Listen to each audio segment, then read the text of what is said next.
Всем доброй ночи, друзья мои. Я хочу поговорить с вами об очень важной теме. Может быть, мало кто затрагивает эту тему, но все же важно знать людям, которые там, тут смотрят разные ритуалы, читают разную литературу, и где уверяют, что можно очень просто и легко обращаться к силам, все получать. Мы уже это проходили, один такой великий лохотрон был, развалился. Ну так, пока еще крякает, чуть-чуть осталось. И таких лохотронов стало дофига и больше. Особенно после того, как я начала дарить вам ритуалы, очень много выискалось товарищей, которые дарят ритуалы. Но это хорошо, пусть дарят, от меня это ничего не забирает, это их проблема, потому что со временем они становятся скучны, неинтересны, когда люди видят, что однообразные, абсолютно лишенные какого-то смысла ритуальчики. Но суть не в этом, и опасность не в том, что они что-то дарят кому-то. Умная публика у них никогда не будет, у них колхоз собирает всегда. Потому что у таких людей для умной публики просто не хватает, скажем так, интеллекта.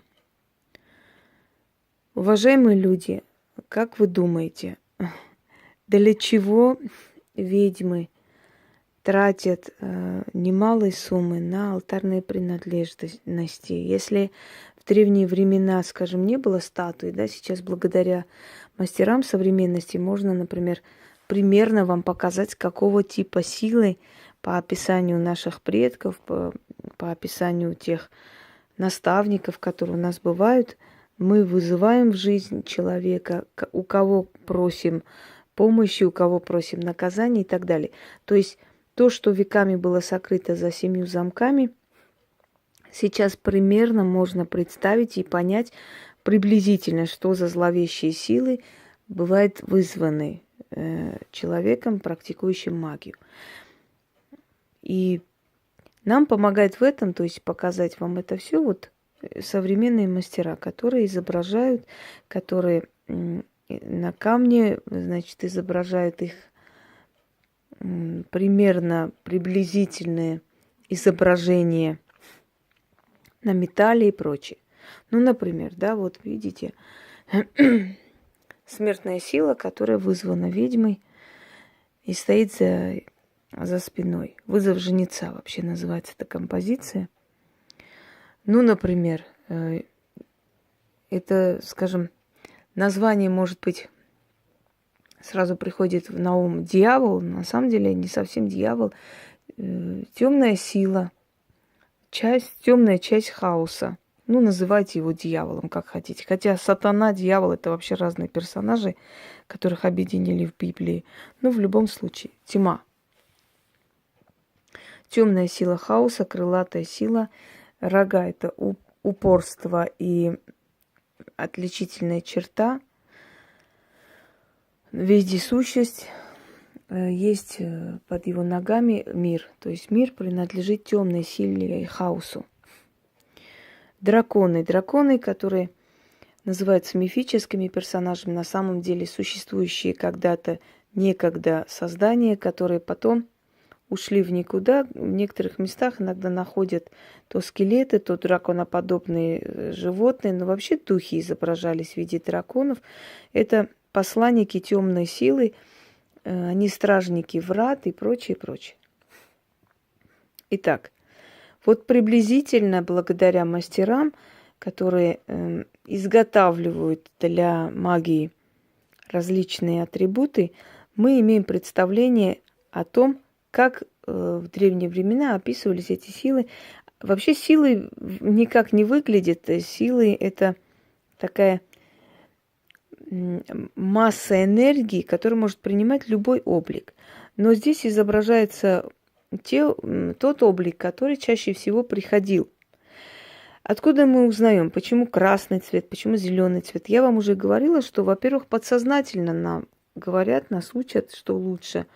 Силы сами говорят, какими словами к ним обращаться. И когда эти слова передаешь людям, начинает срабатывать. То есть То, что ими передано, ими же услышано и исполнено. Понимаете? Потом, мы не можем 100% утверждать, мы можем делать выводы, исходя из опыта поколений. Например, если мы видим определенный сгусток энергии, вот черный сгусток энергии. Когда я читаю, как пишут, знаете, 100% гарантии, мне смешно. Никто не может сказать, что там, пока туда не уйдет. А тот, кто уходил, не вернулся и не рассказывал.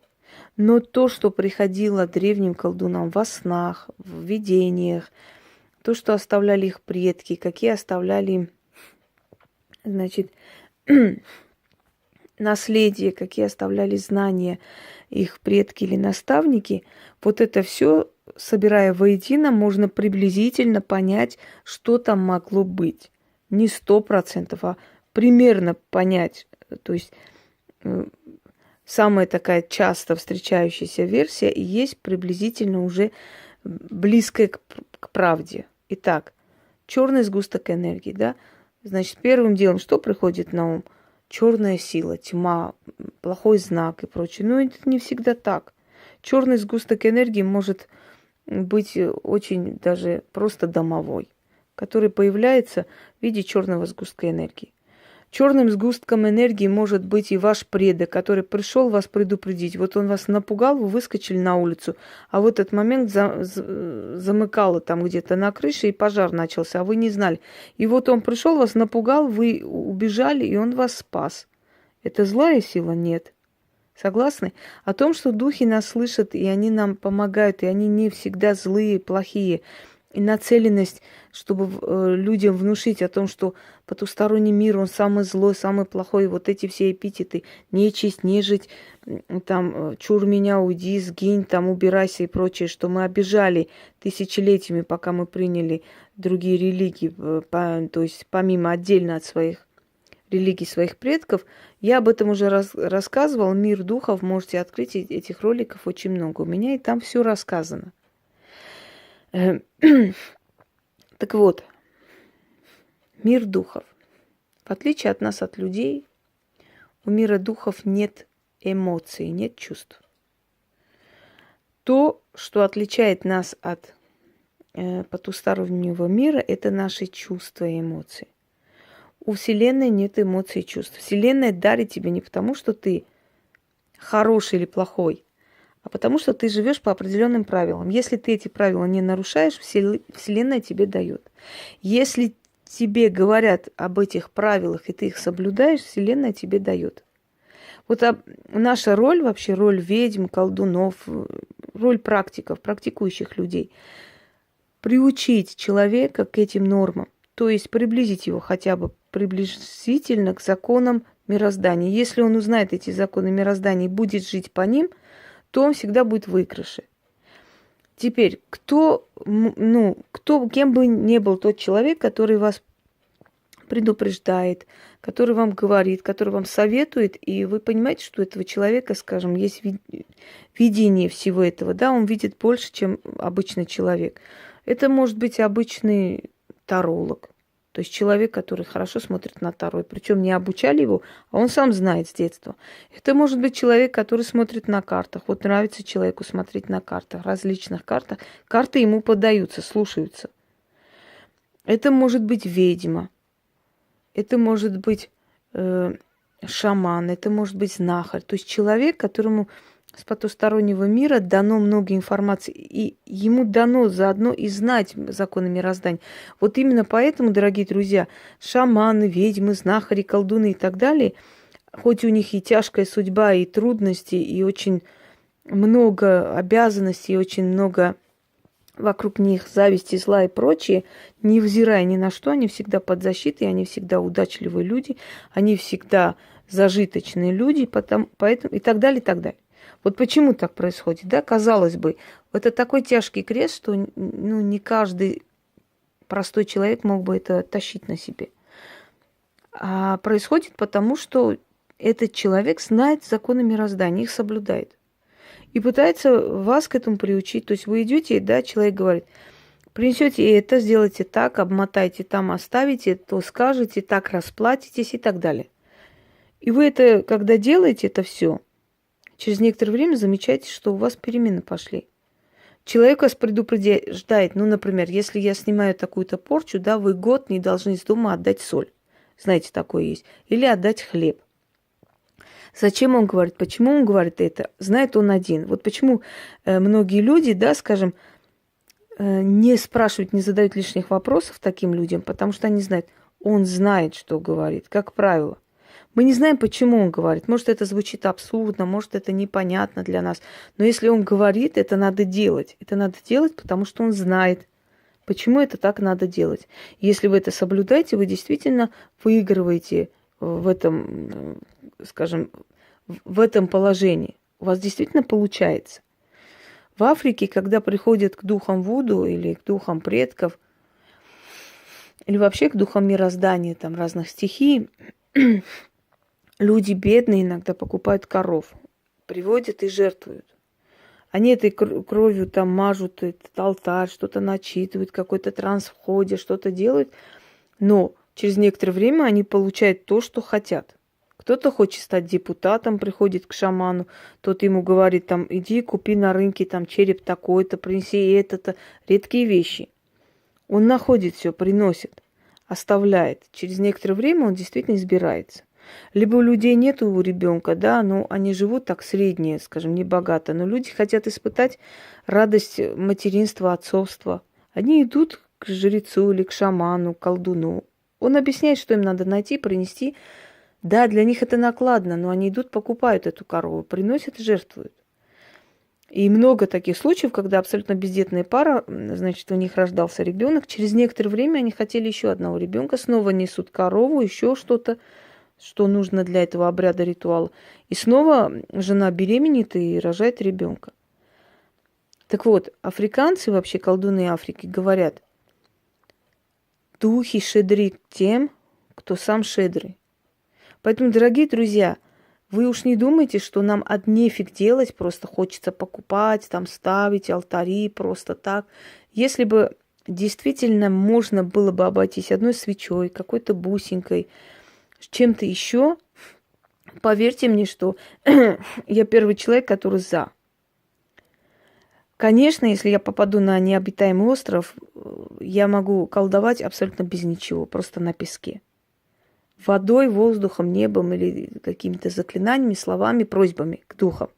Но это все покупается не для того, чтобы только ими колдовать, и в них моя сила, как у Самсона, да, сила в волосах. Нет, дорогие друзья, просто духи не любят людей скупых. Если вы изначально настроены ничего не тратить на них, а просто просить, только хотеть, они вам ничего не дадут. Я почему изначально, когда с вами общалась, когда вас приучила к фортуне, к духам денег и так далее, почему я вам говорила, дорогие друзья, делайте алтарь, ставьте туда золотые украшения ваши, поставьте, купите для нее камни красивые, купите для нее там какие-то дорогие благовония, красивую чашу, какие-то сделайте там, то есть найдите из камня какие-то красивые эти, как там их называть, чашечки или там для благовония ставки, да, и так далее. Для чего это нужно? Вы понимаете, вы создаете виртуальную реальность богатства. Вы окружаете роскошью ее полностью. Ложите под статуэтку доллар или деньги, рядом ложите монеты, рядом камни натуральные, серебро, золото и так далее. Вы создаете такой антураж богатства. То есть вы создаете, вы показываете этому божеству, что вы хотите в жизни. Вы окружаете себя вот всем этим. Вы виртуально себя окружаете, не ее, ей это не нужно. У богини есть все. Но вы жертвуете ей, показывая, что вы готовы на многое ради того, чтобы она вам дала. И она вам с лихвой платит. Человек, который экономит на духах, ему ничего не будет дано. Сейчас кто-нибудь скажет, тебе легко сказать, может, у кого-то денег нет. Согласна. Но изначально, когда у тебя нет денег, ты просишь деньги, они тебе дают. За эти деньги вот 10% возьми и отдай им обратно. Купи ей что-нибудь красивое. Они тебе еще дадут. Ты оттуда бери какую-то сумму, купи еще, и ты посмотришь, как твое богатство или имущество, или твои вот эти долги исчезнут, и ты начнешь более нормальную жизнь вести. Твое дело будет благословлено. А когда благословляет тебя сама судьба, я думаю, что объяснять не нужно, что у тебя будет впереди. Правда? У тебя будет впереди удача, у тебя впереди будет фарт. Тебя будут вести на каждом шагу. Ты можешь найти ключ к сердцу любого человека, потому что всем этим правит сама судьба. А если судьбе ты нравишься, если ты баловень судьбы, если ты любимчик судьбы, то у тебя проблем не будет ни с чем и ни с кем. Так вот, чтобы до этого достичь, надо думать, что духи просто так не пашут. У них нет эмоций, они вас не любят и не ненавидят. Они выполняют, понимаете, помните, я раб лампы. Вот они рабы или слуги Вселенной. Они сами не решают, ты хороший или плохой. Если ты делаешь правильные вещи, и Вселенная тебя принимает, через Вселенную приходят они к тебе на помощь. Если ты живешь неправильно, если ты не соблюдаешь законы Вселенной, ты можешь жертвовать, ты можешь годами любить мужчину, ты можешь терпеть побои, ты можешь все, что на свете. У нас любят же обычно люди корчить из себя жертв, потом плакать. Я хорошая, меня били, издевались и так далее, и так далее. Но ты нарушаешь закон Вселенной, самый главный закон Вселенной – люби себя.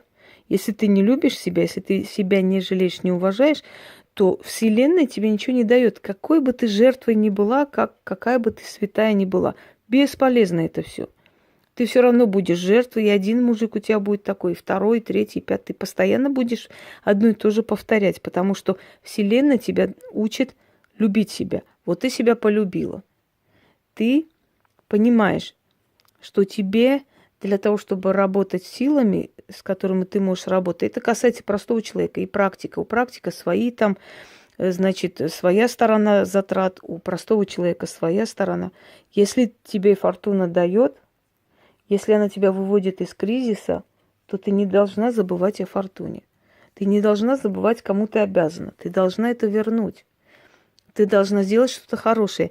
Просто так ничего не делая духом, человек ничего не получит, потому что они бесплатно не работают.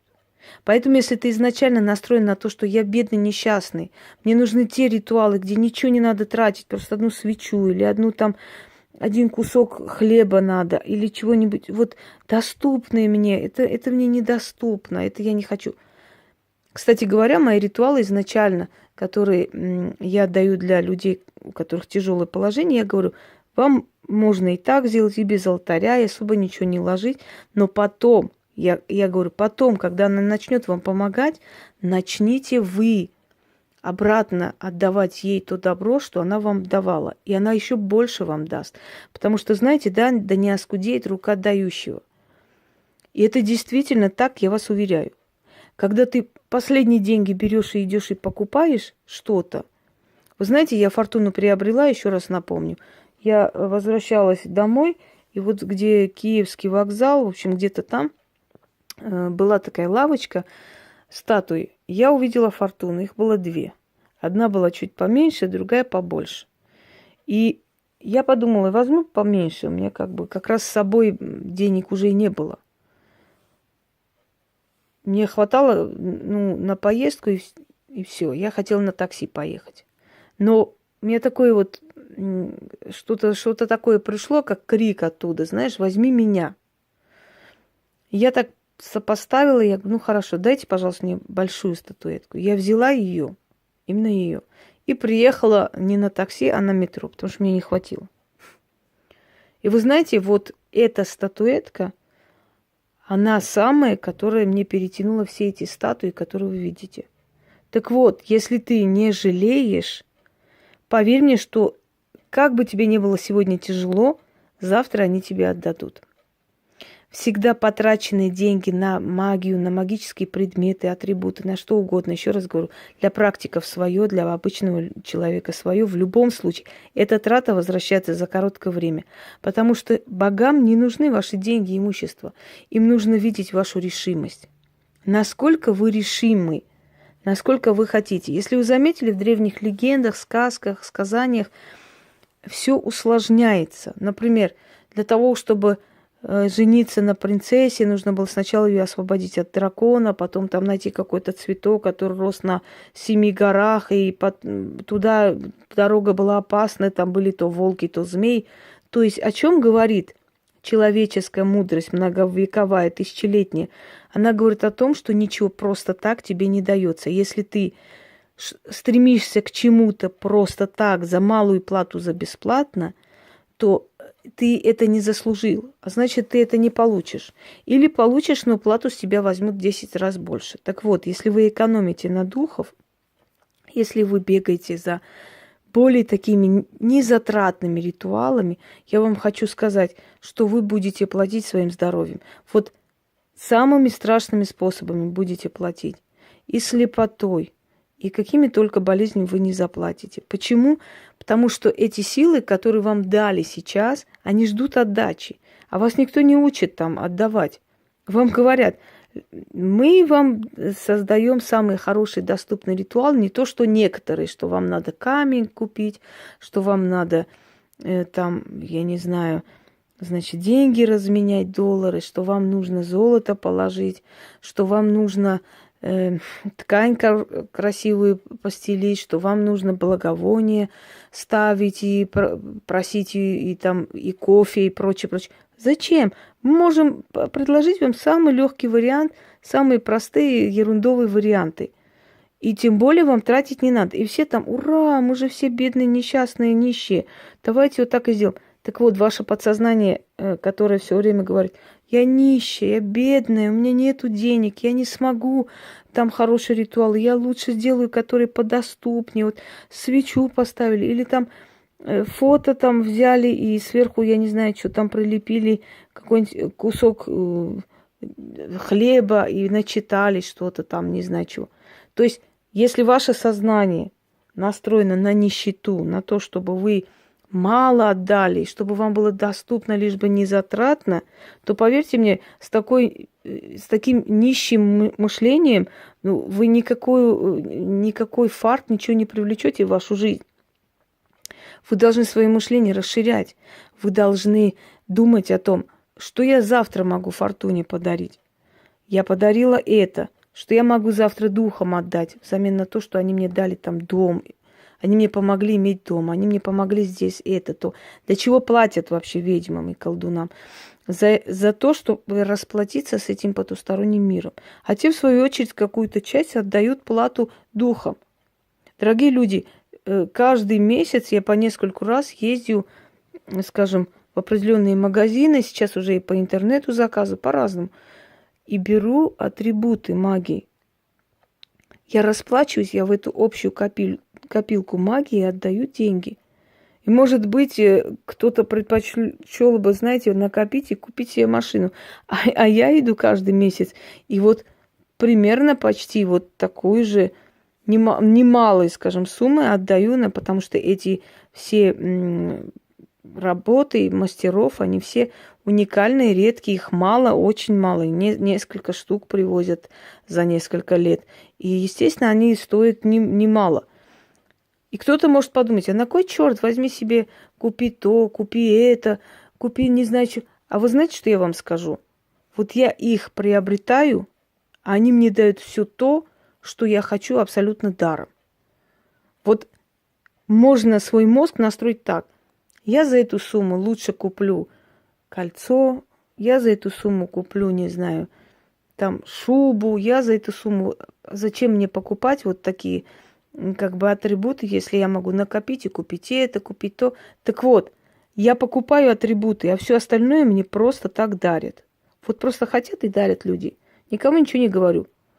Они сами, мы хотим вам подарок сделать. Я говорю, вы знаете, может, не надо, не обязательно. Нет, хочу. Хорошо, сделайте. Вот мы встречаемся, и они мне кольцо дарят. Знаете, то кольцо, которое намного раз дороже, чем это атрибуты. О чем это говорит? Это говорит о том, что силы видят твою щедрость, друг мой. Они видят, что ты на них не жалеешь, и они не жалеют на тебя. На тебе. То есть человек, который считает, что надо бы экономить на силы, и надо бы искать такие малозатратный ритуал, где не надо покупать. Я на самом деле даю такие ритуалы, где не нужно летать на Луну, где есть доступные вещи. В конце концов, я думаю, что чернослив или изюм вы можете достать. И виноградный сок тоже продается. Да, самый дорогой 120 рублей в Москве. Самый простой можно купить за 30-40. В конце концов, если вы хотите получить определенную сумму денег, вы можете там 100 рублей потратить на этот ритуал. Можете? Правильно? Можете. Так вот, понимаете, как боги и силы, первородные, древние силы, дают тому человеку, который в свою очередь щедрый к другим. Который в свою очередь щедрый к другим. Если я вам сейчас скажу, что мы с бывшей женой моего мужа дружны, вы поверите мне, что я ей отправляю подарки, она мне. Вы мне поверите? Может, и не поверите, потому что редко бывают такие отношения. Но у нас такие отношения, и создала их я. Потому что я хочу, чтобы эта женщина, ну, пускай они развелись, что они там делали, это их личное дело, я не имею права лезть и обсуждать это все. У них была своя жизнь, у нас сейчас своя жизнь. В любом случае, я хочу, чтобы эта женщина не горевала. Я хочу как-то сделать, компенсировать, может быть, это. Хотя я здесь вообще ни при чем. Но в любом случае, я могу это не делать, правда? Но я это делаю. Когда я делаю так, чтобы другому человеку не было больно, Вселенная это видит. Я могла бы в наглую абсолютно ничего, ни капли, ни жалости, ничего. Мне это не надо. Но я ей отправляю свои книги. Я ей отправляю подарки. Она мне отправляет. Она мне вот отправила с черным камнем очень красивое кольцо. Спасибо ей. Так понимаете как? Если я не хочу построить свое счастье на чужой боли, значит, Вселенная будет щедра ко мне. Она будет мне помогать в трудную минуту, потому что я-то не была подлой с другим человеком. Если я хожу где-нибудь в кафе, в ресторане, я всегда оставляю чаевые. Потому что отдай, и тебе придет. Поверьте мне, люди дорогие, это так. Оставьте таксисту, он тоже целые сутки за рулем, чтобы заработать на семью. По мере возможности, я вам не говорю, миллионы там тратите тут, но по мере возможности как можно больше оставляйте Вселенной. Это возвращается в 100, в 50 раз больше. Я вас уверяю. Когда ты, понимаете, когда ты хочешь что-то хорошее сделать для того человека, почему я говорю, воспитанно себя ведите? Не потому, что кого-то вы боитесь или нет. Нет, когда вы создаете вокруг себя положительные эмоции о себе, то Вселенная вас благословляет. Когда вы выходите из такси, вы оставляете 100 рублей ему лишних, потому что человеку семью надо кормить, ему не так уж легко даются эти деньги. И он с приятной душой тебя отпускает, он о тебе хорошо думает. От него пошла огромная сила вот положительной энергии в твою сторону. И у тебя в этот день обязательно дело получится. Потому что ты зарядилась энергией благодарности. Понимаете? И это точно так же, это точно так же в случае с силами. Если вы ищете там, где дешевле, где удобнее, я имею в виду, что вот есть же столько ритуалов разных, и если вам ничего тратить не надо, ничего покупать не нужно, ничего не надо делать, всего лишь достаточно вот это вот поставить и сделать, это не может быть настоящий ритуал. Вы обязательно будете платить здоровьем, вы обязательно расплатитесь намного больше, потому что силы не любят, когда их используют и манипулируют. Вы знаете, когда я, например, вот уставшая, неохота, я, завтра пойду, завтра отдам, завтра принесу там откуп, поставлю, устала, ничего страшного. Ты их не обманешь. Я обязательно что-нибудь потеряю. Я помню один раз, что я вышла купить водку, принести, налить везде, оставить на алтаре. И обленилась что-то. Вышла там, походила по делам, забыла. Уже обратно не вернулась. Думаю, да ладно, завтра я им оставлю, ничего страшного не случится. На следующий день я, когда поехала по делам, я забыла в метро свои норковые перчатки. И мне было так жалко их, потому что эти перчатки действительно редкие. Я прям дорожила ими. Я их потеряла. Они мне сказали: завтра, ну вот и получай. И таких случаев было не раз и не два. Когда мне было лень, или я думала, ну пронесет, и обязательно что-то случалось. Они у меня брали откуп. 1000000% всегда и намного дороже. Но случалось и то, что я, экономив на себе, ездила, покупала алтарные принадлежности. На следующий день женщина меня уж что поразила, я хотела себе приобрести кое-что из украшений. Я подумала, ладно, я сегодня поеду, пока возьму, а потом это. Не хотела слишком прям уж везде так, и туда, и сюда. Я поехала, взяла алтарные статуи. Насколько помню, я взяла, сейчас скажу, где она у меня. Ой, да, стража. Возвращаюсь обратно. Со мной созваниваются. На следующий день приезжает человек. У нее с дочерью были очень такие проблемы нехорошие. Вот, потом она попала в больницу, лечилась долго от разных всяких вещей. И она: можно я к вам приеду? Я говорю: конечно, приезжайте. Мне, если есть время, я могу принять. Человек приехала. Вы знаете, что она привезла? Вот это кольцо. Меня это поразило. Она сказала: я в тот день вас видела, вы ходили, смотрели, вот, высматривали. Потом я подошла к девушке и говорю: а какое кольцо она мерила? Она мне показала. Я, говорит, купила и привезла. Ну, вот и все. А ведь я что подумала? Если бы я в тот момент, например, купила это кольцо, да, я не думаю, что они бы меня наказали, но они бы, может, где-то обиделись бы на меня, что я предпочла украшение алтарным принадлежностям.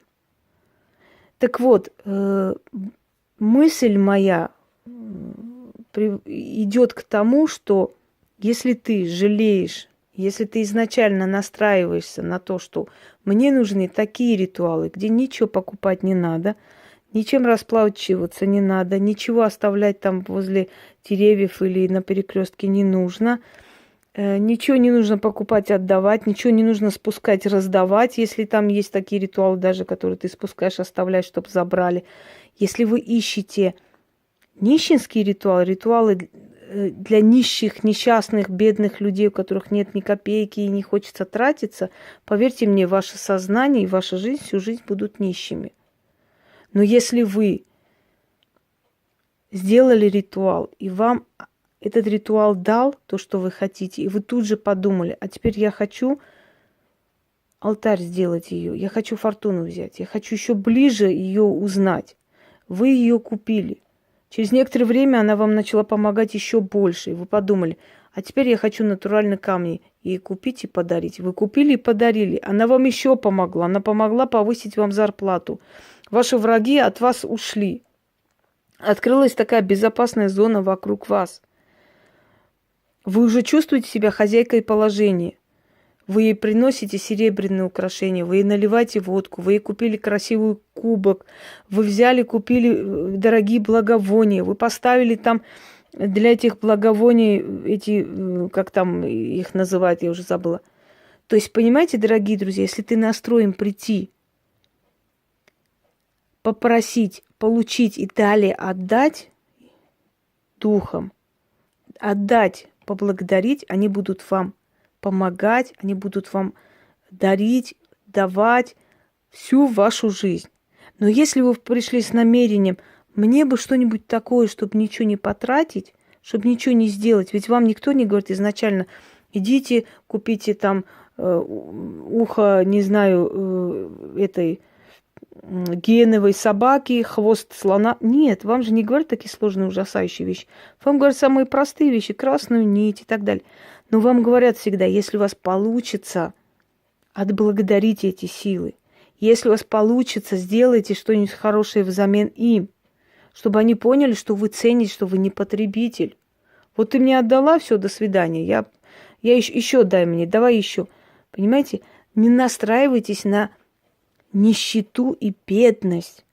Не настраивайтесь на то, что вы бедный, несчастный человек, поэтому вам должны дать просто так, во-первых, и во-вторых, вам нужен такой ритуал, чтобы никогда не тратиться. А если вам что-то дали, то мне бы еще раз надо дать, ну я бедная, я ничего отдать не смогу.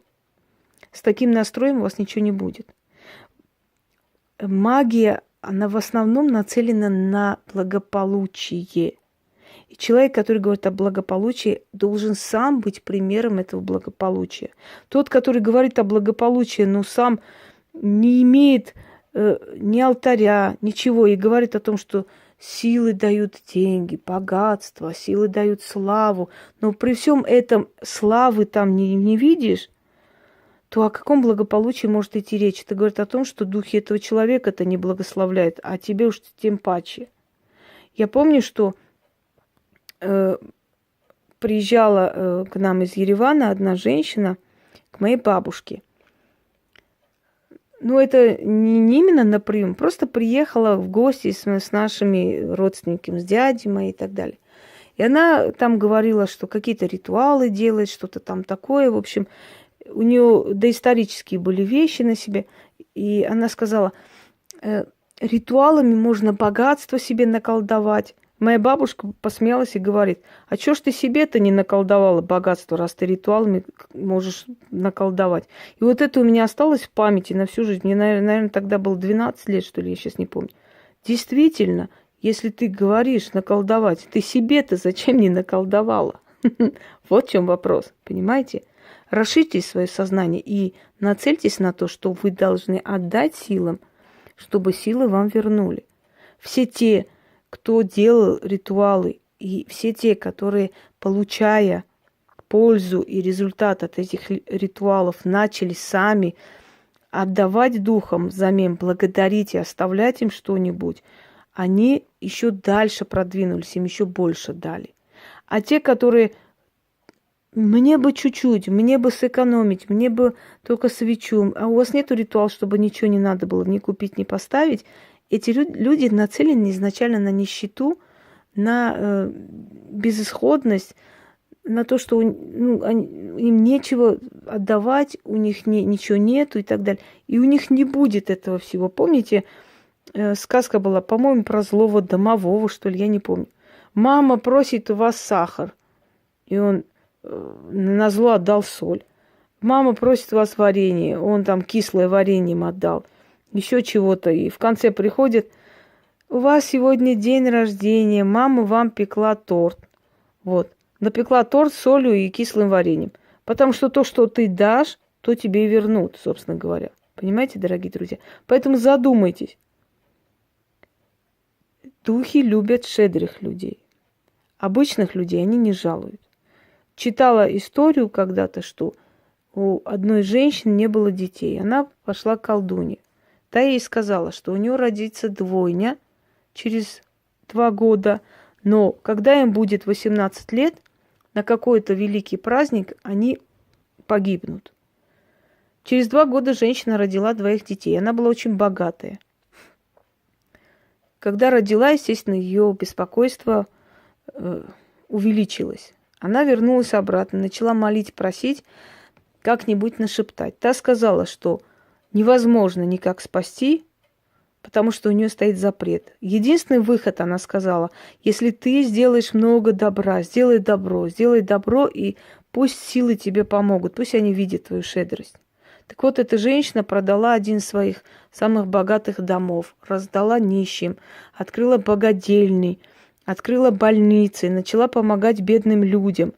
И действительно, когда ее сыновьям исполнилось 18 лет, на большой праздник лодка перевернулась, и вся молодежь, которая там сидела, утонули, кроме ее сыновей. То есть о чем это говорит? Отдай, и тебе вернут. Если ты на это экономишь, если ты ищешь что-нибудь такое, чтобы ничего не отдать, так тебе тоже не отдадут ничего.